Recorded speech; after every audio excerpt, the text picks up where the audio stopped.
Hello hi नमस्कार welcome to my new vlog. आज आम सेकेंड डे था पंडिचेरी। फर्स्ट डे आम टायर्ड हो जाइलु से लेट रे उठिलु। देन आम फ्रेश हो बाहर बाहर लेट हो जाइला। भाविलु किछि लंच करदेबा पई।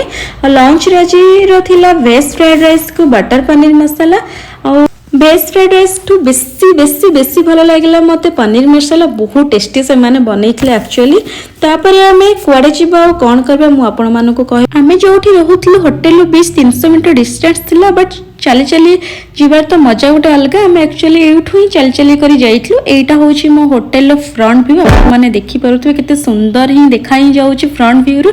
चलो आम जीवा बीच को और बीच टा केमती लागुची सेटा आपण कहिबे।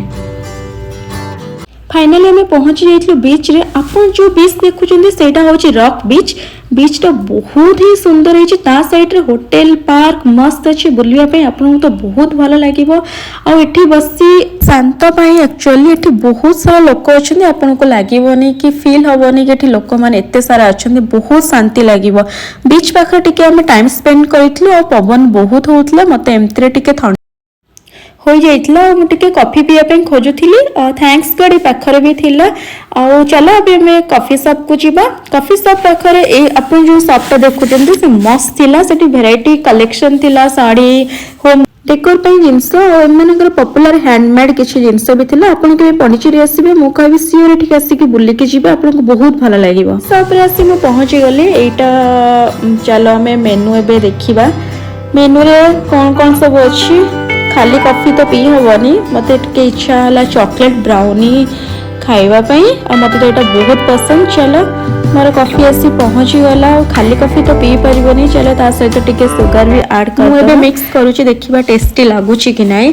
कॉफी टिके पी देले जो शांति मिले से शांति आउ कोठी मिली परिबनी मु आपन कहिबी।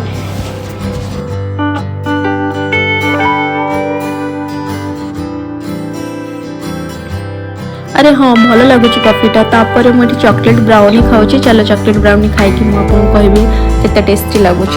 ठीक ठाक लगुच मत चॉकलेट ब्राउनटा एक्चुअली। देन हम रिटर्न करी रूम को। एटा मो रूम रो फ्रंट रो व्यू। चलो देखिए भीतर सब कौन सब सजाइछंती। एक्चुअली हम जो दिन मकर संक्रांति थिला दैट डे एमानकर पोंगल थिला। एठिकार ए फेस्टिवल बहुत फेमस। आमे जोठी भी जाइथिले एमती बहुत सुंदर सुंदर डेकोरेशन करथिले। आ एटा होची होटल ग्राउंड फ्लोर। आप देखी पारे कितने सुंदर से मैंने डेकोरेशन करिसेंती। से पुणी आखु बाड़ी रे कितने लंबा आखु बाड़ी रे से माने सजाइछंती। पूरा एंटायर रूम को कितने सुंदर लागुची। चलो भी हम रूम को जीवा। रूम रु आसी देखली वाओ सरप्राइज थिला मो पई। आ हां thanks to hubby for everything. Decoration बहुत भल लागिला। आ केक रे कलर टा तो मस्त लागुची। खाइले जना पड़ियो भल लागुची कि नाही। आ देन मो केक रो फोटोस एंड वीडियोस नै जाइछि। केक टा तते सुंदर हेछि। फोटो न नै के केमति रही हबो। चलो बे किछि फोटोस वीडियोस नै जिबा। देन आम केक कटिंग पे रेडी ही जाइलु। देन आम निजर फोटोस किछि वीडियो नहीं पारि नथलु बिकॉज लेट हो जाइतला और डिनर करबार थिला हमको। And thanks to all wish करिथो एते सारा भल पाइबा देइथिबारु बहुत बहुत बहुत धन्यवाद। मो तरफ आपण मानको ढेर सारा लव। जल्दी जल्दी केक कटिंग करी हम डिनर पे बाहर थिलु। आ जोठी हम डिनर करिवो सेटा हम होटल रूफटॉप थिला। चलो तो मु आपन को देखेबी रूफटॉप टा केमती लागुची। अरे वाह मस्त लागुची। डिनर पाई एठी तो पूरा परफेक्ट प्लेस मु कहिबी। आमे एठी डिनर करिथलु। डिनर परे फाइनली हमें रूम का आसीथलु। That is for today. फिर देखा नेक्स्ट वीडियो रे। Till then take care.